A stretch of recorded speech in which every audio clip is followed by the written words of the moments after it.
Ask yourselves in your time, far from the 11 hours of death, when the last breath of yours shall be given. How soon will it be that you feel the first hour of death's knock upon a door of fate?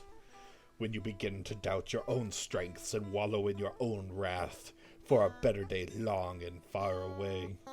How soon will it be that you feel the second hour of death's seduction in your life, when you begin to fester in loathing and ineffably seek out the touch of your family? Recoil in the found loss of one, in the union of three. Perhaps the lemon tree resembles a moment of the sour depth of the third hour, at which your body gives out and you have ceased to be. The illusion is only to the living, and in the fifth hour you are watching as your loved ones mourn you.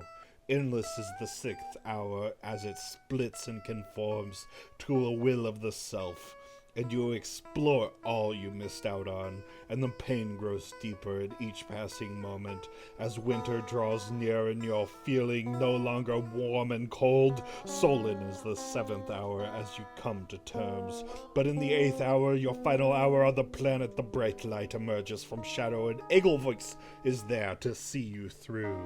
Harbinger of the dead, in the remaining hours, it sorts you to a resting place, and you're made as ancient as they come in time.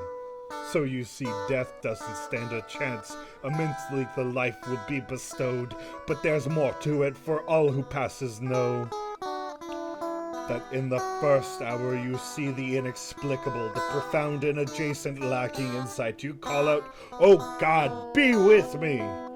The prayer is fair, as your fate is sealed, and you are left knowing the end is nigh, wishing you were sky high as the aigelvoix resides, free from the suffering which comes from being so close to chaos. You feel the breath of death, its chill down your spine, leaving you desperate for the fire of the light of the sun. As your toes go numb, your body begins to shake, and your muscles ache in due time. Your fatigue is hastened. In the second hour, every promise made to you about death feels it will be given, and your freedom from sufferance is like a soft friend, a tender kiss, and a blowing remiss. When she finally leaves to powder her nose, never to see you again, believing it must be so, and you beg for the promises, you make your case with the Almighty, and from all over, the divines surround you, for they are your ancestors. They gather and dance, you see them, you hear their songs, and doth come the harbinger.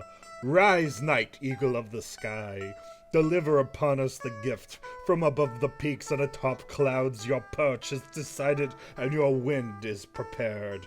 Fly now, you call out, you beg for your end. So when the third hour comes along, it's easier to adjust to. By then you see your ancestors, they tell you your story in unison. One or many will take you to their worlds, and you will be among them. But for the third hour, that is when you wish you had wings, for you see your ancestors fly into a light. Endings you keep praying for eventually arrive. The harbinger shows in a flash of light to those who seek the blade of death, to those who are meek, the touch of fear and the kind that makes you rip from consciousness to ceaselessness. Existence of order lacking much to be seen, for aigelvoix is not there. The very things we see, they don't stand a chance, for even aigelvoix is incapable of keeping the same appearance.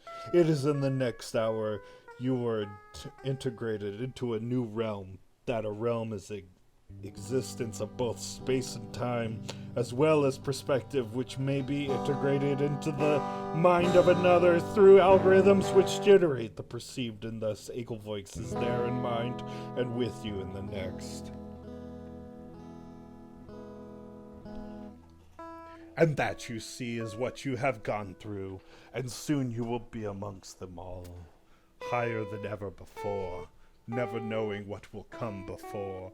And when you get there, you'll arrive and you'll see all that there is, for that is your destiny.